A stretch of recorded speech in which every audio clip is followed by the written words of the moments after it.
I'm about to show you how low-income housing like the one behind me can make you rich. So this property right behind me is one that I used to own, and I rented it out through a government program called Section 8. And I can tell you it was one of my favorite rentals of all time. And it had a lot to do with who lived here, and that was Miss Deborah. And I'm going to tell you more about Miss Deborah and what made her so special, but I'm also going to tell you about one mistake that I see real estate investors make over and over and over again that turns great investment properties into nightmares. And if you don't avoid it, it could cost you everything. All right, come here, I'll show you what I'm talking about. So this right here is why real estate investors love Section 8. So what we're looking at here, we're looking at charges, and then we're looking at payments. These are automatic payments from Section 8 into the account. And for this particular resident, the government pays 100% of their rent. And so what we see is we see a charge, a payment, and a balance of zero. This is what you're gonna see when you have the government automatically paying these guaranteed every single month. And look, even when rent goes up, you see a charge, you see a payment, and you see a balance of zero, month after month after month. This is the dream. Consistent payments, direct deposit, and no chasing residents or chasing payments down. You may be wondering, what is Section 8? Well, Section 8 is a government program that allows low-income families to afford housing. It's great for the resident because it gets them in a house and kind of stabilizes their life. And then it's also great for the investor because that investor has some guaranteed rent. However, there is a massive mistake that I see investors make all the time, and that is they treat Section 8 like a magic bullet, and it's not. And they treat it like, hey, if I just get a resident who's Section 8 in there, like all my problems are going to be solved. And that's the furthest thing from the truth. And so the one mistake I see investors make is they absolutely don't screen these residents the right way. They buy properties in areas that they're not familiar with. They put residents in these properties that they're not familiar with, and they just think Section 8 is going to answer all their problems. And it's not the case. It's not going to happen. And so what happens is they end up with a trashed property, and they're mad at their property manager. They're mad at the person who sold it to them. And they're just like, what have you done to me? The truth is, it was their fault. They didn't screen the resident the right way. And so what I would say is you have to screen the resident the right way. So what is the right way? Well, these are the things that we like to look at. Number one, we're always going to do a criminal background check. We want to avoid felonies and violent misdemeanors.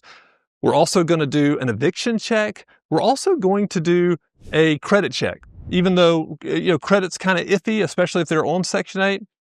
But the last thing we're going to do, we're going to talk with previous landlords. We want to get landlord references. We want to know how they lived in the previous property, because how they treated that property is how they're going to treat your property. Now, this is the lesson I had to learn the hard way. I made this mistake. I actually put somebody in the property thinking, hey, Section 8 guaranteed, I washing my hands of this thing and I am good to go. Wow, that was a huge mistake.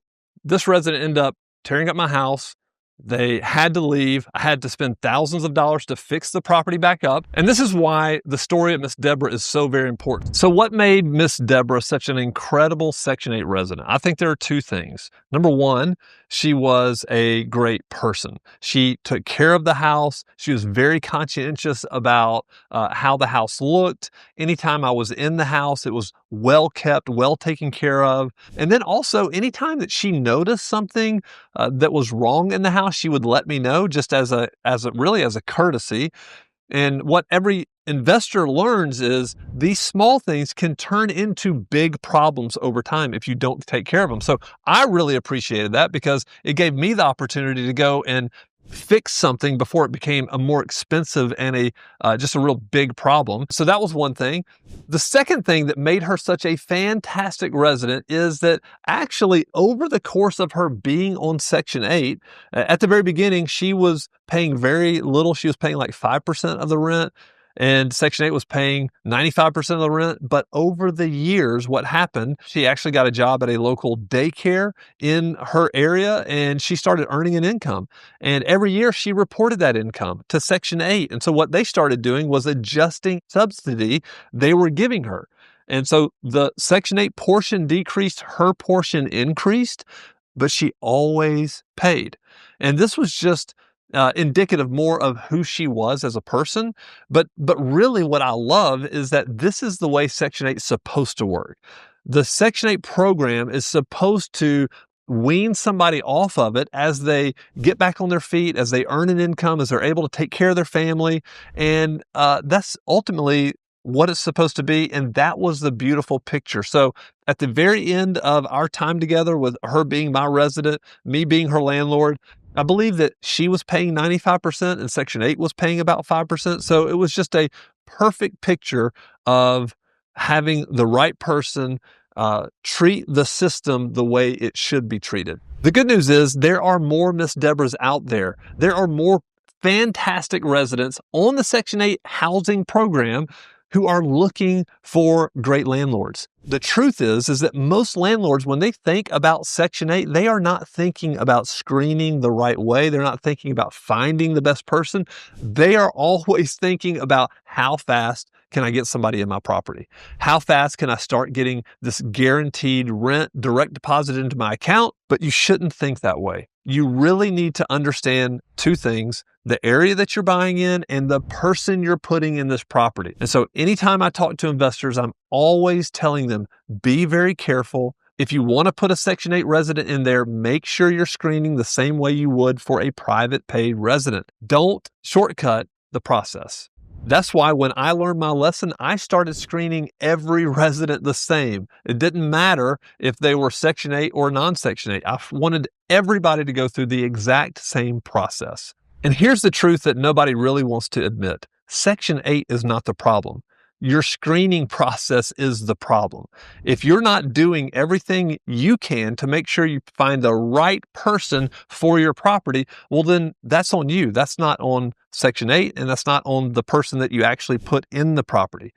And that's why when I learned those lessons, I started treating everybody the same. I did the same application, did the same background checks with criminal background checks, eviction background checks. I did all of these things no matter who the person was, because I was so concerned with putting the right person in the house to have the best experience for both people.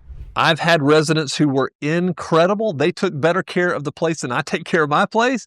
And I've also had residents who were horrible, who trashed my place and cost me a lot of money. And so this is a big deal. If you're a real estate investor, these are the types of things you should be thinking about anytime you have a vacant property. And here's my bonus tip for any real estate investor looking to buy low-income property outside of the city that they live in. You need to get on a plane or get in your car and drive to the city. You need to speak with local investors. You need to talk to local property managers. You need to do all of the homework that you can. Doesn't matter if it's Section 8 or not, just so that you know that when you're putting your hard-earned money into an investment property, that you have the best chance of success. And if you want to learn more about the things that nobody tells you before you invest in Section 8, then go ahead and watch this video right here.